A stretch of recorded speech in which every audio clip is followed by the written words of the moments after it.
हम लोग उग्रवाद को देखें, सबसे पहले उत्पत्ति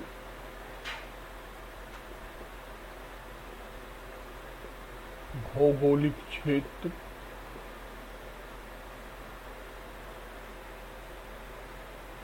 पंजाब,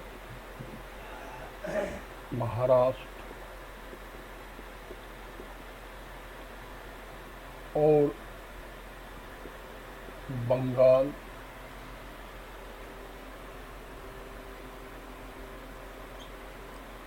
इन्होंने तीसरा चीज देखना है कि इन्होंने सिद्धांत कहाँ से ग्रहण किया। तो भाई दयानंद सरस्वती, स्वामी विवेकानंद,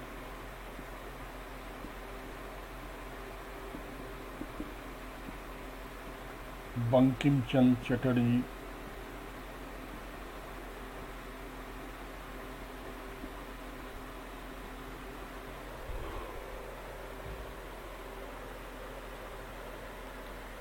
फिर इनके कार्यक्रम दो प्रकार के थे, रचनात्मक और विध्वंसात्मक।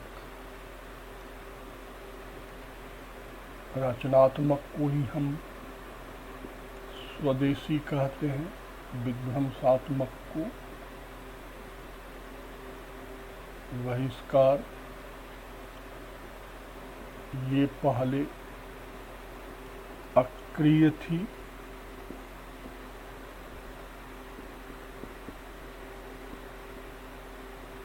बंगाल विभाजन के बाद सक्रिय हुई। चलो बेटा, ये उग्रवादी पूरा टॉपिक आज समझना है। देखो,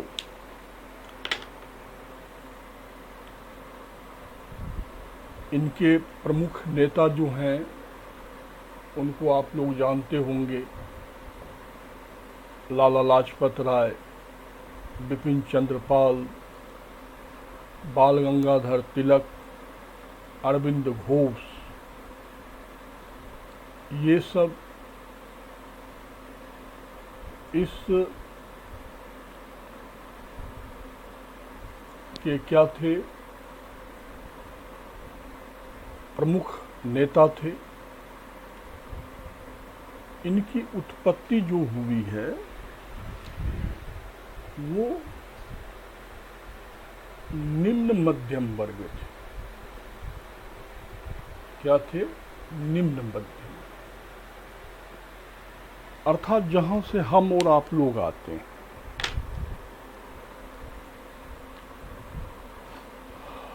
हम और आप जो ये निम्न मध्यम वर्ग होता है, ये किसी भी समाज में सबसे बड़ा वर्ग होता है। जैसा कि आप सब जान रहे हैं, मान लें जो उच्च वर्ग है तो भाई वो 5-10% होंगे, लोअर क्लास जो हैं वो 30-40% होंगे, बीच में सबसे तो निम्न मध्यम वर्ग ही ज़्यादा है।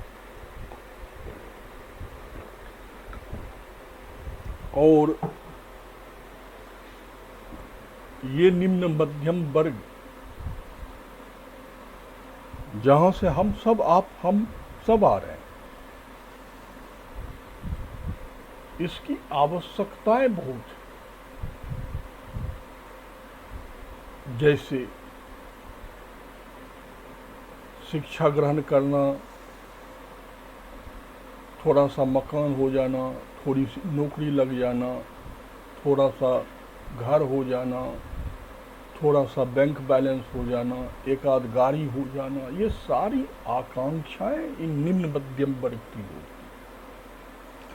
भाई साहब उच्च वर्ग का तो बात ही छोड़िए, वो तो जो सपना देखता है साकार कर लेता है। निम्न वर्ग का कोई सपना ही नहीं है। और जो हम निम्न मध्यम वर्गीय हैं, इनके हजारों सपने हैं, क्योंकि हर चीज की आवश्यकता है समय के अनुसार, आपूर्ति का स्रोत सीमित है, इसलिए ये वर्ग हमेशा आक्रोशित रहता है, क्योंकि इसकी कितनी आवश्यकताएं पूरी करोगे भाई। मान लो 2-4 कर लिए, यहाँ आवश्यकता तो 101 है, तो इसकी आवाज जो होता है हमेशा उग्र होता है, क्योंकि ये असंतुष्ट वर्ग होता है,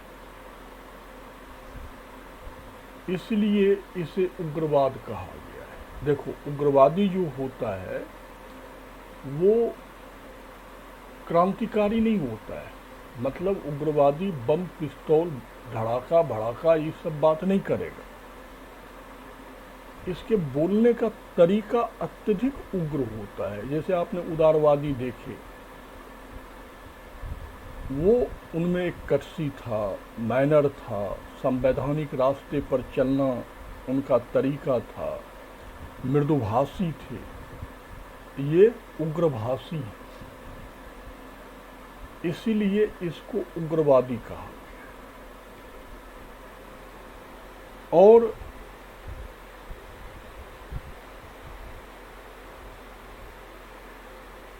इनका आना भी जरूरी था, क्योंकि ये राजनीति का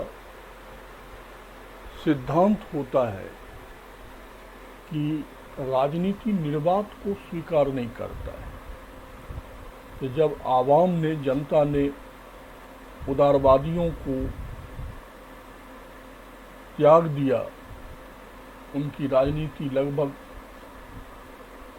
समाप्त हो गई, तो स्वाभाविक है इस निर्वात को भरने के लिए उसके स्थान पे उग्रवादी आए। दोनों में बेसिक डिफरेंसेस क्या है कि उदारवादी जो हैं वो पाश्चात्य दर्शन से प्रभावित थे, और हमारे उग्रवादी जो हैं वो प्राच्य मतलब भारतीय दर्शन से प्रभावित है। तो राजनीति में जो विफल होके बाहर हुए वो पाश्चात्य दर्शन से प्रभावित उदारवादी थे, और जब अब जो उग्रवादी का जमाना आएगा इस पर पूर्ण रूपेण भारतीय दर्शन का प्रभाव है। देखो, ये उग्रवादी राजनीति जो है, ये इसका भौगोलिक क्षेत्र जो है वो पंजाब, महाराष्ट्र और बंगाल है। ठीक है, स्वाभाविक है, होगा। क्यों होगा? क्योंकि मैंने तुमको अभी कहा है कि हमारे उग्रवादी नेता भारतीय दर्शन से प्रभावित थे। तो जब भारतीय दर्शन से प्रभावित हैं तो इसका सीधा तात्पर्य है कि इसमें हिंदू पुनर्जागरण के तत्व समाहित हैं। तो हिंदू पुनर्जागरण के तत्व यदि इसमें समाहित हैं तो ये वैसे ही क्षेत्र में विकसित होगा जहां पहले से ही इसके अनुकूल वातावरण है, और उसमें पंजाब है। मैंने तुमको सामाजिक धार्मिक सुधार आंदोलन के समय भी पढ़ाया था कि वहाँ गुरु नानक साहब ने, जो सिखों के प्रथम गुरु थे, उन्होंने एकेश्वरवाद की नींव डाली, और एकेश्वरवाद इस भारत के पश्चिमोत्तर हिस्से में मजबूती से आगे सिख गुरुओं के नेतृत्व में बढ़ा। उसके बाद सामाजिक धार्मिक सुधार आंदोलन में आपने देखा कि दयानंद सरस्वती ने आर्य समाज के माध्यम से एकेश्वरवाद को स्थापित किया और उस एकेश्वरवाद की स्थापना में उन्हें सफलता भारत के पश्चिमोत्तर हिस्से में मिला। इसलिए उन्होंने अपना मुख्यालय लाहौर में खोला। अब आर्य समाज ने जिस चीज को आगे बढ़ाया सामाजिक सुधार के रूप में, उसी में आर्य समाज के एक विख्यात नेता हुए लाला लाजपत राय। नाम सुने होंगे और नहीं सुने होंगे तो भारतीय होने पे फिर शक है। लाला लाजपत राय ने इसी को राजनीतिक दिशा दिया, निर्देश दिया और इसी कारण पंजाब क्षेत्र में उग्रवाद और क्रांतिकारी दोनों नेतृत्व पैदा हुआ समय समय पर। महाराष्ट्र के बारे में बताया था कि ये शिवाजी की भूमि थी और शिवाजी की भूमि पर स्वदेश स्वराज ये न हो असंभव है।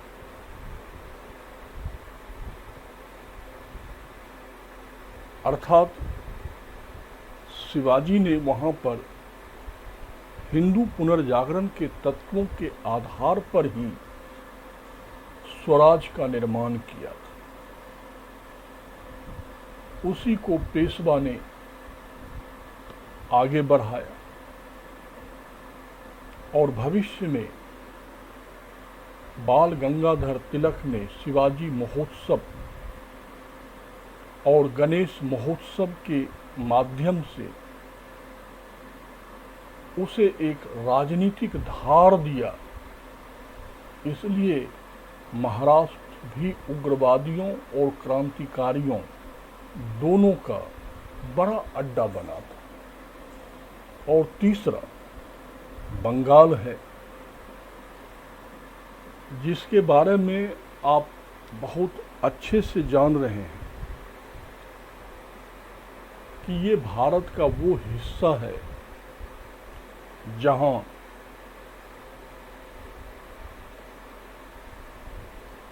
उन्नीसवीं शताब्दी में विभिन्न प्रकार के दर्शनों का प्रयोगशाला था।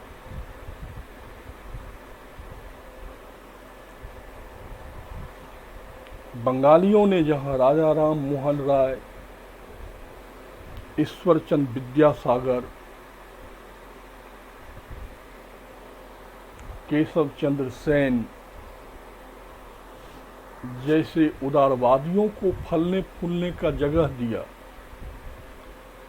तो वहीं रामकृष्ण परमहंस और स्वामी विवेकानंद जैसे वेदांतवादी दार्शनिकों को भी फलने फूलने का मौका दिया। तो स्वामी विवेकानंद ने जो वहां पर हिंदू पुनर्जागरण के तत्वों को स्थापित किया, उसी को अरविंद घोष और बिपिन चंद्र पाल ने राजनीतिक दिशा देकर उग्रवाद राजनीति को जन्म दिया। इसलिए भारत के इस तीनों भौगोलिक क्षेत्रों से में प्रारंभिक उग्रवादी और क्रांतिकारी आंदोलन आपको दिखाए गए।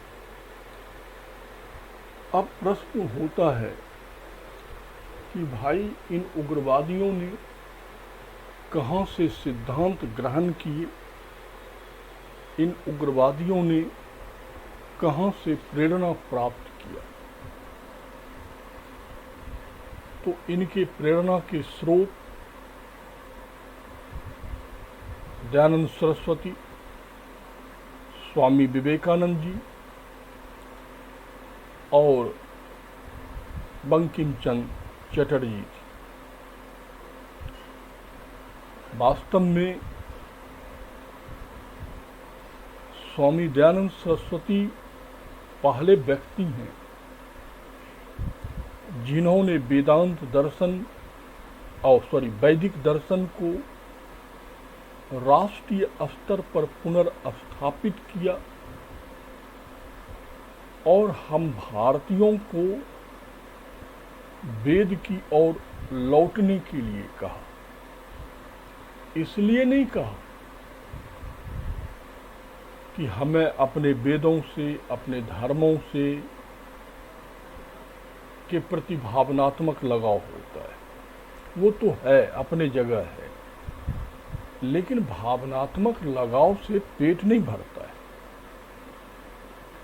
तो दयानंद सरस्वती ने स्पष्ट तौर पर कहा कि हमारे सभी सामाजिक, आर्थिक, राजनीतिक समस्याओं का समाधान वेद में है।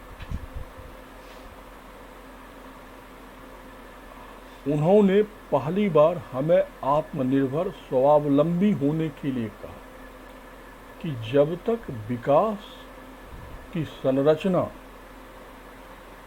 और विकास के सुधार की प्रक्रिया ये दोनों हमारे अनुकूल नहीं होंगे, तब तक तो हम दूसरे के ऊपर निर्भर रहेंगे, और जब तक हम दूसरे के ऊपर निर्भर रहेंगे वो हमारा शोषण करेगा। आज ही देखिए, हम 70 वर्षों में रक्षा उत्पादन के क्षेत्र में मात्र 10% हम क्या हैं, आत्मनिर्भर हैं। क्यों नहीं है, ये सोचनीय विचार है। और जनता के गाढ़ी कमाई का एक अधिकांश हिस्सा हम सेना के लिए हथियार खरीदने के लिए बिचौलियों को और दूसरे देशों को देते हैं। क्या उस पैसे से भारत में इंफ्रास्ट्रक्चर डेवलप नहीं हो सकता था? आज हमारे पास अस्पताल नहीं है, स्कूल नहीं है, शुद्ध पेयजल नहीं है, सड़क नहीं है, लेकिन राष्ट्रीय स्वाभिमान और रक्षा के लिए हम अपना पैसा रक्षा के क्षेत्र में लगा रहे हैं। यदि उन चीज़ों का उत्पादन यहीं होता तो रोजगार में भी वृद्धि होती, आत्मनिर्भर भी होते, स्वावलंबी भी होते, और वो पैसा हम दूसरे सेक्टर में खर्च करके उन्नत और समृद्ध भारत का निर्माण करते। नहीं कर पाए। क्यों नहीं कर पाए? तो जो पिछले 70 सालों से सत्ता में है वो जवाब दें। तो वही दयानंद सरस्वती कहते हैं कि हमें स्वावलंबी होना हो, और इसका रास्ता स्वदेशी है, तभी स्वराज आ सकता है। और दयानंद सरस्वती ने जिस वैदिक दर्शन को राष्ट्रीय स्तर पर पुनर्स्थापित किया, उसी वैदिक दर्शन को स्वामी विवेकानंद जी ने शिकागो विश्व धर्म संसद में वैश्विक स्तर पर स्थापित किया 1893 ईस्वी में, जो किसी से छिपा हुआ नहीं, और आपको मैंने पढ़ाया भी। इसने हम भारतीयों को झकझोर दिया कि एक 20 साल का किशोर सन्यासी जब भारतीय दर्शन को पाश्चात्य दर्शन के बराबर खड़ा कर रहा है, एक ही सिक्के के दो पहलू बता रहे हैं, तो हम क्या कर रहे हैं? तो हमें भी अपनी संस्कृति पर क्या करना होगा? विश्वास करना होगा।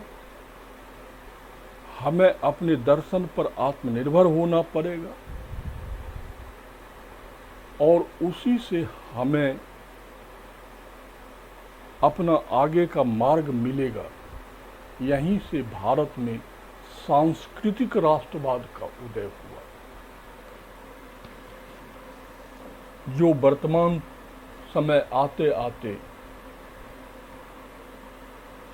अपने विकास के क्रम में बहुत आगे बढ़े। इस सांस्कृतिक राष्ट्रवाद का उदय इसी शिकागो विश्व धर्म संसद में स्वामी जी के अभिभाषण के पश्चात पैदा हुआ और विवेकानंद जी के ही विचारों को आगे बंकिम चंद्र चटर्जी ने बढ़ाया। बंकिम चंद्र चटर्जी सुधारवादी पुरातन पंथी थे। क्या शब्द बोला मैंने? सुधारवादी पुरातन पंथी। इसका मतलब क्या है कि हमें अपने भूतकाल से संबंध विच्छेद नहीं करना चाहिए। समस्या तो है, घर घर समस्या है, तो फिर भाई साहब किस धर्म और किस सामाजिक संरचना में समस्या नहीं? सब में है, लेकिन उस समस्या का हमें समाधान ढूंढना है। हमें उससे संबंध भाई आप परीक्षा दे रहे हो, बीपीएससी, यूपीपीएससी, यूपीएससी, समस्या तो आती है कि उस समस्या का समाधान करोगे कि परीक्षा छोड़ के भाग जाओगे। यदि समस्या का समाधान कर लिए तो लक्ष्य तक पहुंच जाओगे, और परीक्षा छोड़ के भाग जाओगे तब तो कोई बात ही नहीं। वही बात, पुरातन पंथी थे लेकिन सुधारवादी थे, तो उनका स्पष्ट कहना था कि हमें भूतकाल से संबंध नहीं विच्छेद करना चाहिए, इससे समस्या सुलझती नहीं है, इससे समस्या और बढ़ जाती है।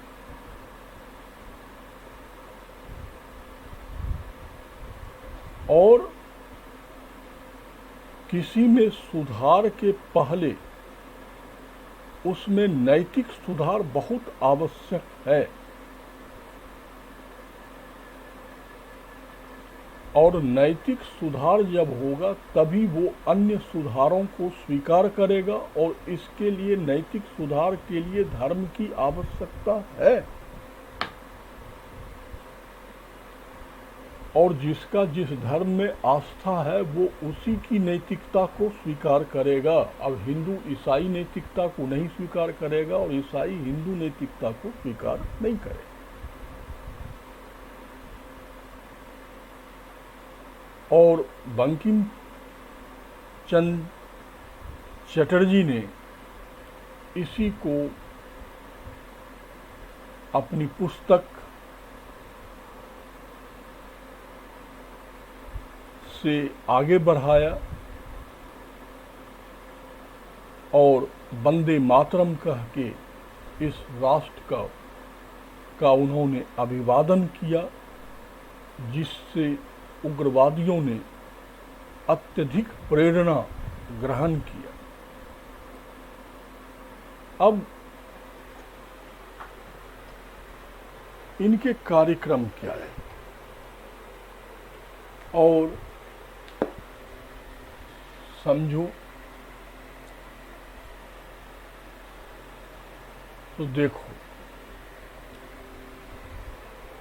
हमारे उग्रवादियों के कार्यक्रम का दो आधार है।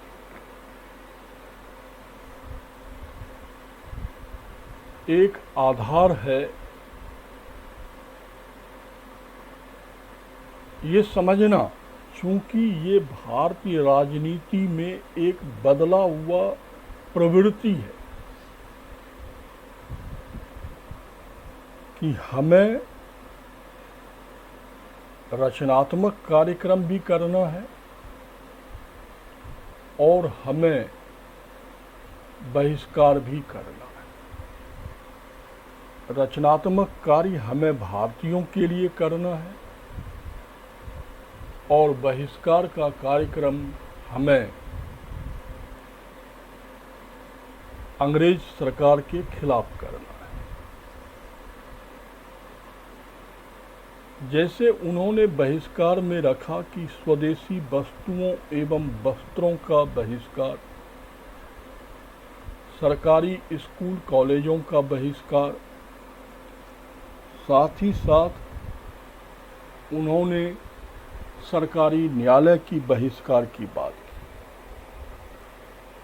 तो उन्होंने सिर्फ बहिष्कार की बात नहीं कहा, उसका विकल्प दिया कि भाई हम अपने रचनात्मक कार्यक्रम के तहत स्वदेशी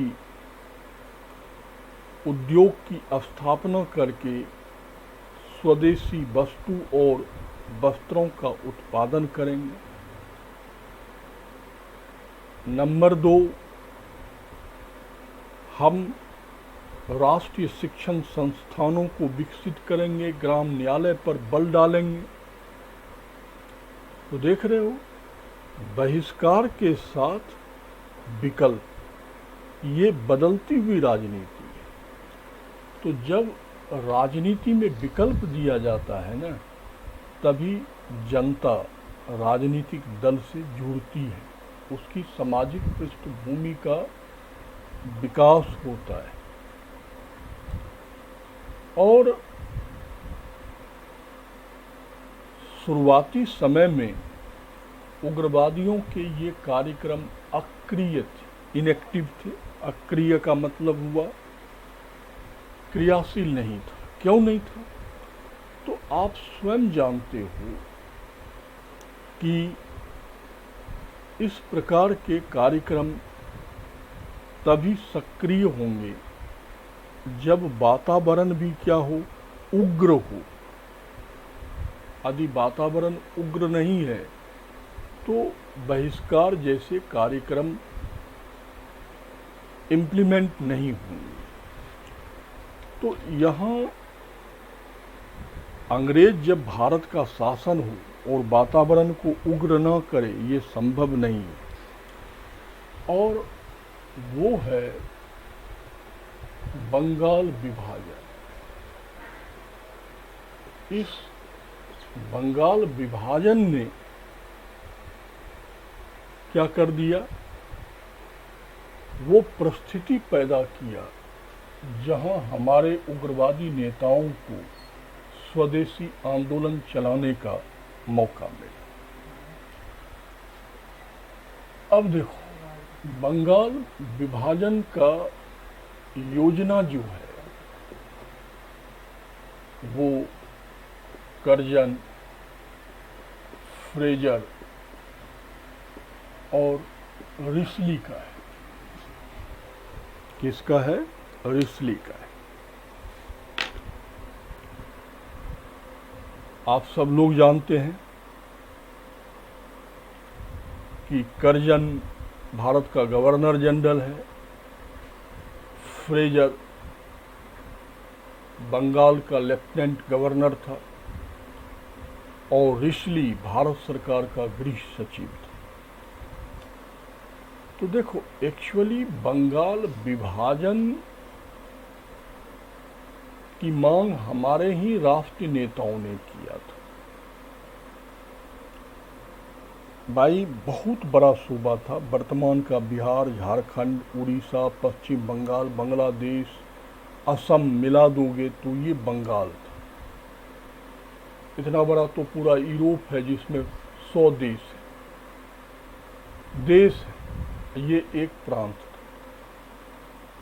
तो जो गैर बंगला भाषी हमारे राष्ट्रवादी नेता थे, तो उन्होंने भाषा के आधार पर बंगाल विभाजन मांगा था। और ये मांग बिहार के नेता सर सच्चिदानंद सिन्हा और डॉक्टर राजेंद्र प्रसाद का था कि भाई बिहार को अलग प्रांत बना दिया जाए, हिंदी भाषी को, क्योंकि बिहार का अपना सांस्कृतिक पहचान रहा है और बिहारी शिक्षित मध्यम वर्ग बच्चे को भी सरकारी नौकरियों में वरीयता प्राप्त। डिमांड गलत नहीं था, सही था। प्रशासनिक तौर पे देखो तो इतना बड़ा प्रांत नहीं होना चाहिए, लेकिन इस डिमांड के आड़ में अंग्रेजों ने बंगाल विभाजन के नाम पर हमारे साथ बहुत ही गंदा खेल खेला। देखो कैसे, ये बंगाल है, इसको इसने दो हिस्से में बांटा, पश्चिम बंगाल और ईस्ट बंगाल। इसकी राजधानी ढाका बनाया। ये तो पहले से कलकत्ता है। यहाँ पर उसने मुसलमानों की संख्या 1.5 करोड़ और हिंदू की संख्या लगभग 1.25 करोड़ रख दिया। अर्थात यहाँ पर ये धार्मिक सांप्रदायिकता का खेल खेल रहा है और यहाँ पर इसने बांग्ला भाषी को अल्पसंख्यक बना दिया। इट मीन्स यहाँ पर भाषाई सांप्रदायिकता खेल रहा है। भाषाई सांप्रदायिकता। देखो कितना ये महापुरुष है। हमने क्या डिमांड किया था कि भाई भाषा के आधार पे बंगाल को अलग किया जाए। कोई गलत डिमांड नहीं था। प्रशासनिक रूप से सही था। आदि लॉर्ड कर्जन इस डिमांड को के आधार पर बंगाल का विभाजन करता तो ये एक आज तक अच्छे प्रशासनिक निर्णय में गिना जाता। लेकिन यहाँ तो अंग्रेजों का ऑब्जेक्टिव बहुत अलग था। क्यों कि ये जो बंगाल है ये भारतीय राष्ट्रवाद का गढ़ था। आधुनिक राजनीति यहीं से जन्म हुआ था और उदारवादी हो या उग्रवादी हो, सारे राजनीति का गढ़ ये पश्चिमी बंगाल था और उसका केंद्र बिंदु कलकत्ता था। तो अंग्रेजों को लगने लगा कि ये संयुक्त बंगाल एक शक्ति है।